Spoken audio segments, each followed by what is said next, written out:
Greetings, Facebook family and friends. I'm happy to say this morning that, first of all, those of you that know me, I am a massage therapist graduate. Got my license and I'm very, very happy. And as you might have seen on Facebook, I've just been posting all the different stuff on there. And I'm just so happy. So thank you all for your congratulations. Thank you all for your words of encouragement.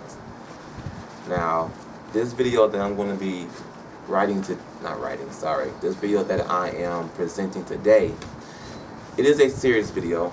It is about health, but it's also on a spiritual aspect.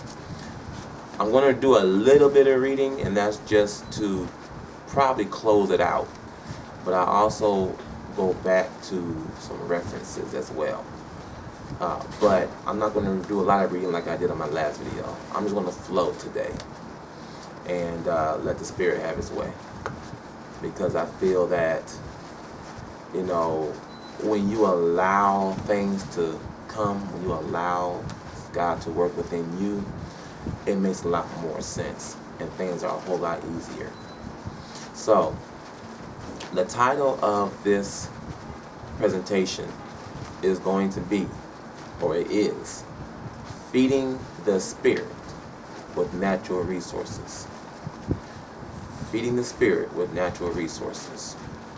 Now, that kind of sounds like a contradictory, almost. How do you feed the Spirit with natural things? But we're not going to talk about it in that manner. Like one guy told me a long time ago that when you smoke weed, it cleanses the soul. Well, my question was, how can something natural cleanse something spiritual, such as the soul, especially when the smoke itself will hurt the lungs? That just seemed they're seeing contradictory, because if it's hurting your body, then I don't think it can do anything for the soul. However, when you look a little bit deeper into that, the mind, what it does for the mind, if it's used right, what it does for the mind, since the mind itself is connected to the soul, if you are able to manipulate your thought process while in a mind frame that marijuana will put you in, then okay, I can see you being able to possibly do that, if that makes sense. Anyway, that's off subject. I'll probably delete that. Anyway, the soul, or feeding the Spirit with natural resources. We're going to be taking this from both naturally and spiritual side. Let's start with the natural things. When you eat, when you drink, when you read, when you study, when you do these things go into your body. And as they go into your body processes it. Your body, food-wise, your body processes it. It takes out what it needs to take out, and then it discards the rest. Reading-wise, studying-wise, your brain processes. Takes out what it needs to take out, and then it discards it. But that just gives you knowledge. What feeding the Spirit is through osmosis, spiritual osmosis. And I wrote this down as far as the definition of it. And it being, the definition of osmosis period is the passage of a solvent, such as water, from a lower concentration solution to a higher concentration solution through semi-permeable membranes that allows the solvent to pass through but not what is dissolved in it, separating the two solutions. The flow of solvent stops when both solutions become equally concentrated. In nature, osmosis is the essential process by means of which nutrients are delivered to the cells. So that's how we get our nutrients. When our cells are fed, healthy things, then they're able to go through their mitosis. They're able to separate, and they're able to be healthy. Our bodies are healthy, and we, in turn, are healthy. Because, like I said before, we die at a cellular level. As your cells die, we age, and then we die. But through that regular natural osmosis, your body can live, your body can be good. Spiritually, it's the same way. When you read something, when you take in something, if you are a studier, if you are a prayer for more knowledge, then when you take in that word, or you take in your studies, whatever, your mind or the spirit within you begins to do its spiritual osmosis. It takes out all the truisms that it needs to be fed, leaving behind just the natural things that your natural body or that your natural life can use.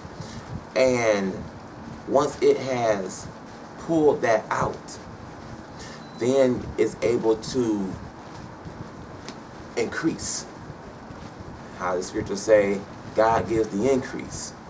You can take the natural knowledge that you use from a book or from whatever, and you can take that and run with it. Get you a good job, do some inventions, whatever, start your own business.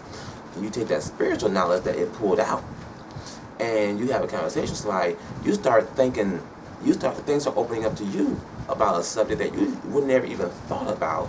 You start having these conversations, and things just start coming out. Understandings and deeper knowledge and deeper thought processes, because the Spirit has been able to use those truisms and make it unfold, go levels deep with it.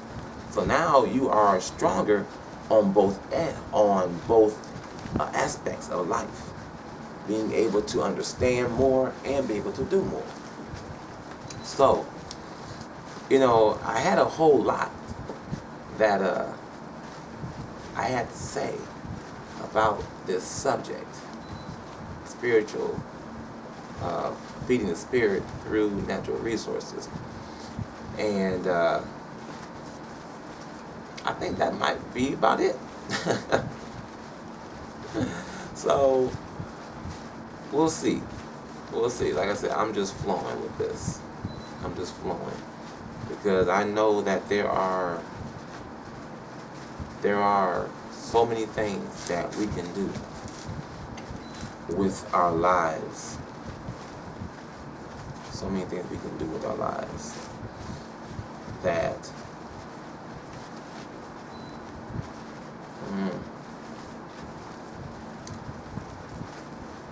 there's ways we can feed ourselves. One thing is thought. A thought process. Our thought process has got to change. Thoughts are things. And when we think a thought that is negative, that hurts us. That not only hurts our mind, that hurts our spirit, and in turn hurts our body. We think positive thoughts, that helps us, spirit, mind, and body. Thoughts is the gateway from the unseen into the seen. Because once you think it, there it goes. And then the thought gives a thing life. Energy and vibration formulates it. And putting the action to it manifests it.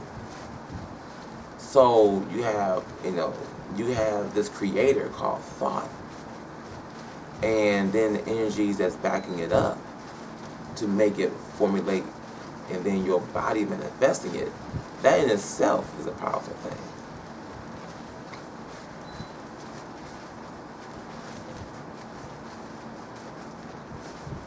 Why am I not feeling Jesus.